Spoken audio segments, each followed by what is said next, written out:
అంటే గోపి అంటే అది పొద్దుపూట బయట పని చేసుకుంటారు కదా, చీకటి పడ్డాక ఇంట్లో ఎవరి పని వాళ్ళు చేసుకుంటారు కదా, అన్నీ పేనయ్యి ఇక అన్ని చదువుకుని అట్లా వంట చేసేది.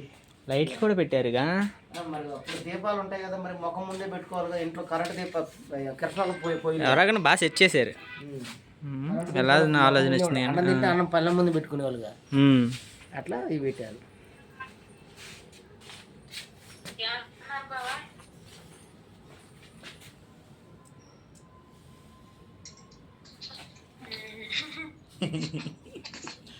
ఇదమ్మా ఇదిగో ఇది నేను, అదో వెంకి. అదిగో అదిగో నువ్వు ఆడ వంట చేస్తాను చూడరా. అన్ని డబ్బులు ఖర్చు పెట్టి న్యాయం చేయాలరా, బండి మీద అంత జర్నీ చేసి వచ్చి.